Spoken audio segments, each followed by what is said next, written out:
review tonight from Boulevard. This is another beer from their Smokestack series. I don't know if they call it that anymore. It's just called, they don't call it that anymore, but that they used to call it that. So whenever I see that's a beer that's not in their regular lineup, then I think if it is the Smokestack series, even though they don't really call it that anymore. It doesn't say it on the bottles anymore, so I should probably stop calling it that. But this is a beer that I think is relatively new as of last year, in the middle of last year, because it was added on Beer Advocate on July 20th of 2017. So I assume it's, I assume it's was introduced last year. This is a beer I've never had before. This is their Bundle Up Barleywine. Gets a 4.2, I think, on Beer Advocate, and it says on the website that it's 11.5, but it's actually 10.5% alcohol by volume, 59 IBUs. It says, "Baby, it's cold outside. Come in and cozy up with our antidote to winter. Our first barley wine, this big bold beer, features complex layers of caramel malt and dark candy sugar for an intense, warming presence. A liberal dose of spicy, piney American house balances the blend, giving way to sweet, lingering notes of rum and raisin." Now, I don't drink enough barley wines. I love barley wines, but I just had not drank enough of them. So I love that Boulevard has come out with one, because I love them. I think that they're just awesome. So barley wines are just an awesome style of beer that I just happen to love. So let's see how Boulevard's barley wine holds up. Barley wines, I think, are notable and awesome. Our Sierra Nevada's Bigfoot. Um, Founders has one. I can't remember what it's called. There's been a few of them. Deschutes has one. Sierra Nevada has a couple of limited release ones. But barley wines are an awesome style. They have a lot of good things going for them. So again, let's see if I can pop this cork without letting it go like it did in that Boulevard Tank 7 revisit video. So I don't want to. Here we go again. Some smoke coming out of the glass there, or the bottle there.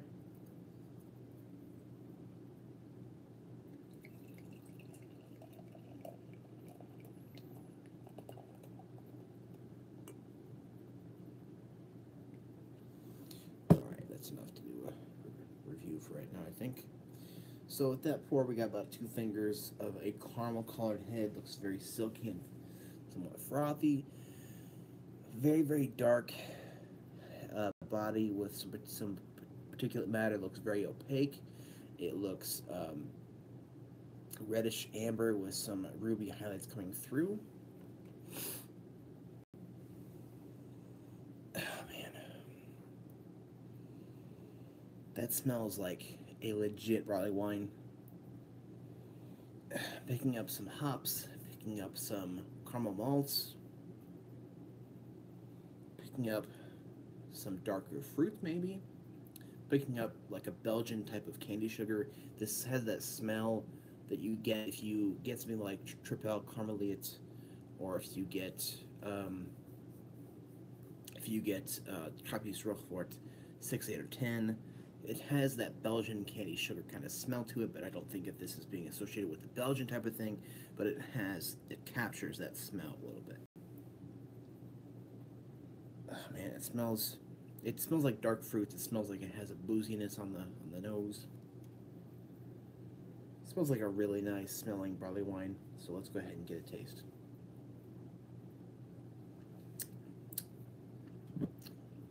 Some barley wines can be more hoppy than others. West Coast style beer companies are kind of more akin to making a barley wine that is pretty hoppy rather than not, while some barley wines are more.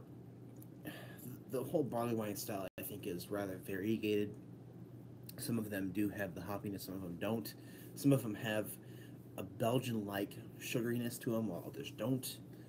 Some of them can just have, there's just a lot of things that you can find, but there's a commonality among them that is a dark, sugary, somewhat sweet, but also somewhat bitter sort of a thing with it. It does also have a commonality of booziness to it, whether it be aged in wine barrels, whether it be aged in whiskey barrels. The whole thing is kind of variegated, I guess. But they also do have a certain commonality among them all.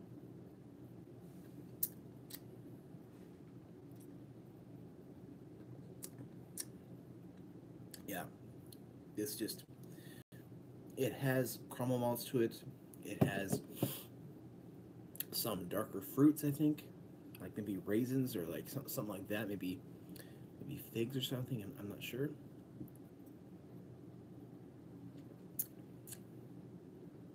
It does have a booziness to it. I'm not sure what. It doesn't say if it's aged or anything.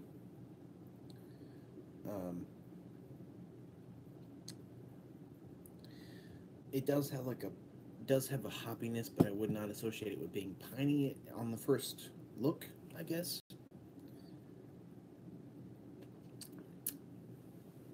There is a bit of a spiciness to it. And this does, like, a barley wines can sometimes really make you think of like of an authentic Belgian ale, and this does, because it does have a spiciness to it. It has that Belgian type of candy sugar presentation that you can often get with those beers. It does have that candy sugar to it. It has that Belgian type of thing going on with it, like you would get in like a Tarpis Roquefort 8.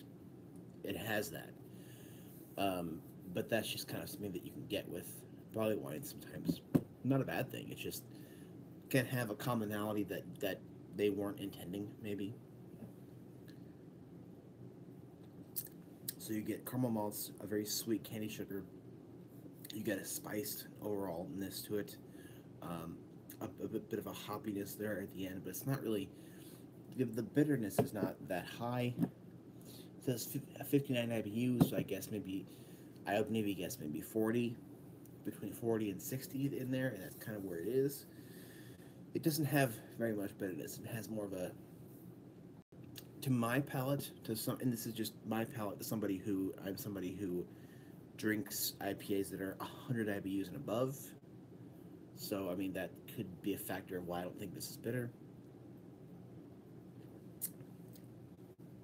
It's more sugary, caramel malt, sweetness with spices in it, which is all very, very good. And I don't have any style qualms. I don't have any style issues with it, because barley wine, can sometimes be really variegated. So there's that, I think. The feel is medium. You do get a booziness on the end of it. This would be great for right now when it's 10 degrees outside. I think it's 10 degrees or something like that. Yesterday it was like 0. But this is a great beer for when it's cold as fuck outside and you are cold and you want a beer to kind of warm you up a little bit. This is great for that. So this is a great winter warmer that it does better than your regular winter warmer beer.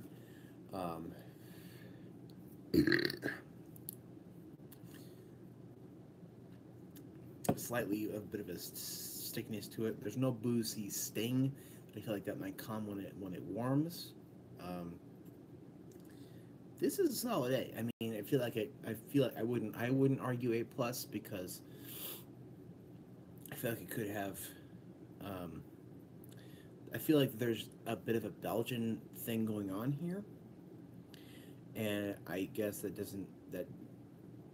is a stylistic, maybe it is a stylistic issue, maybe it isn't. So I'm kind of unsure about that. So I'm gonna stick with an A, though. A fantastic, excellent beer. I think I highly recommend it. If you get Boulevard beers in your area and you like barley wines and you see the deep bundle up, I highly recommend it. Again, if you've had it, let me know your thoughts in the comments below. I'd love to discuss this beer with you, and thank you very much for watching.